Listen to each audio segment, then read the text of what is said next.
On today's show, boy are we living in interesting times. Station wagons are making a comeback in the American market. Sales of pickup trucks are sending mixed signals, and a first look at the all-new Volkswagen Atlas. All that and more coming right up on Autoline Daily.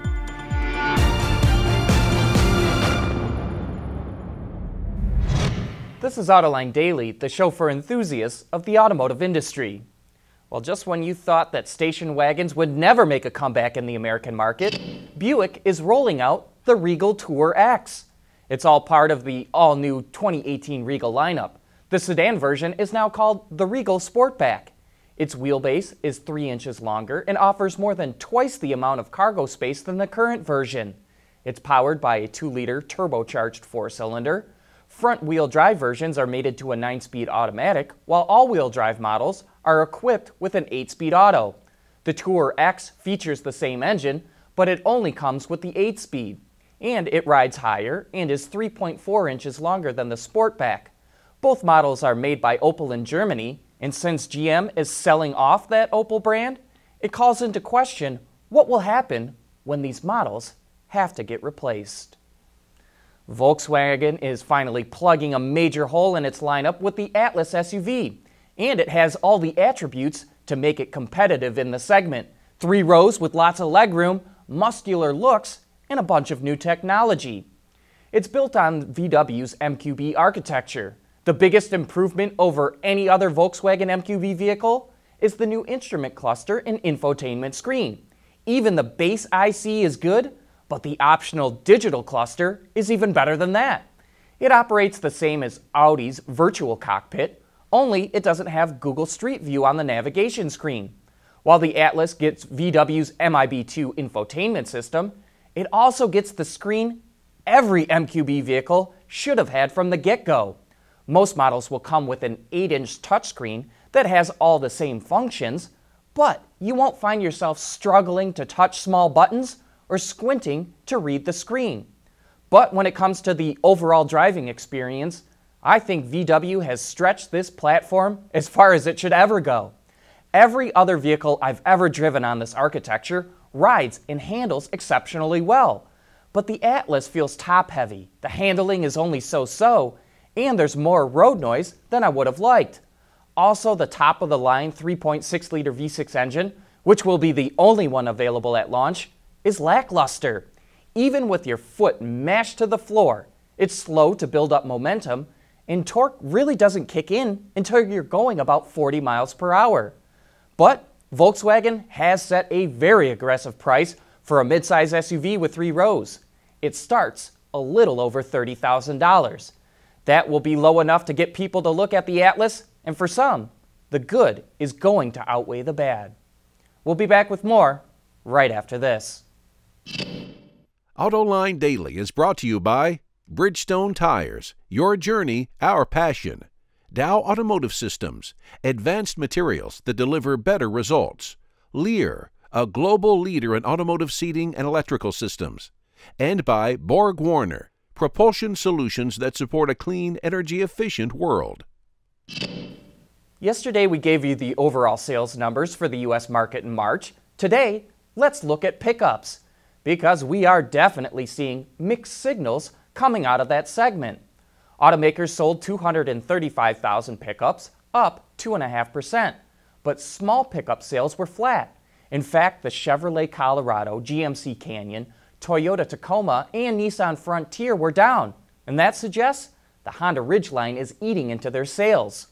Full-size pickups did better, with sales up 3%, but again, it's a bit of a mixed bag, with the Ford F-Series, Ram, and Nissan Titan all up, while the Chevrolet Silverado, GMC Sierra, and Toyota Tundra were down. But here's the most telling part of this story. Sales of medium-duty pickups from Ford and Ram fell more than 11% last month. Those are some of the most profitable trucks in the industry, and that's the kind of market signal that Wall Street does not like to see. And hey, don't forget to join us tomorrow for Autoline After Hours. We'll have Mike O'Brien, the head of product planning for Hyundai Motor America, along with the new Ioniq in the studio. Here's your chance to learn how Hyundai does its product planning. So join John and Gary for some of the best insights into the inner workings of the automotive industry. Coming up next, John's here with You Said It. Lear Connexus is the new application suite in vehicle connectivity designed to deliver over-the-air software updates and more from Lear Corporation's E-Systems, leaders in power and data management. Here's the part of the show where we get to hear some of your comments and answer some of your questions. Anthony Parisio thinks we're misinforming the public about Tesla. You lied, he said. You stated Tesla loses money on every car. The fact is they hold about 22% profit on every car. Their losses are only because they constantly reinvest to grow the company. Your statement should be corrected on air. Well, Anthony, I think you need to learn how to read an income statement. Tesla itself reported that it lost $245 million last year. Yeah, they invested to grow the company, but every car company does that. And yeah, Tesla is spending a greater percentage of money on research and development, 11%, than General Motors does, 5%. But even if Tesla reduced its R&D spending to GM's level, it would still be losing money.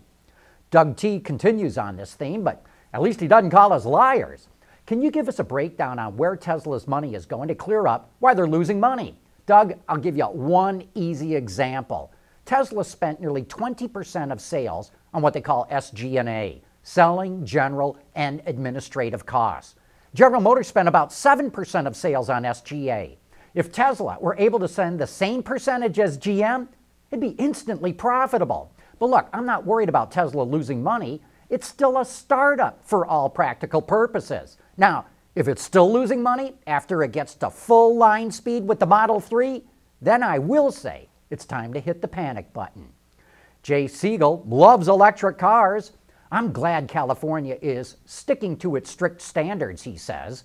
We're so close to getting mass market electric cars with the range, features, and price buyers want. Is there a mechanism for companies to channel what would be fines into rebates and incentives for customers? That would be a win-win. Jay, I got to tell you, I don't know how much more the car companies can do to give away electric cars. They're already massively subsidizing them. FCA loses $14,000 on every one it sells. General Motors reportedly loses $9,000 on every Bolt EV it sells. Tesla lost about $2,600 on every car it sold last year. It lost less because it charges so much more for its cars. If the car companies cannot figure out how to stop losing money on electric cars, they're going to have to stop selling them, no matter what the regulations say. RatRotter1439 heard our reports about speculation on Corvette making an SUV, and he does not like it. Corvette SUV? Just shoot me now. I'm dying here. Just because everyone else lost their minds doesn't mean Chevy should follow them. But Barry Rector says, Corvette SUV? Oh hell, everyone else is in on the craze. Why not Chevrolet? And finally, Todd T. heard our report that Volvo sales are falling down badly, and he says, Volvo's marketing is off. It's strange and odd, and not in the quirky Swedish way it used to be.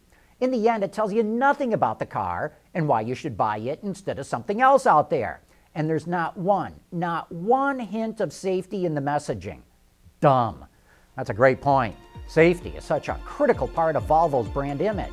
Hopefully, they'll get their marketing turned around because they desperately need to get their sales growing again. Hey, thanks for all your letters and comments, and keep them coming. But with that, we wrap up today's show, and thank you for making Autoline Daily a part of your day.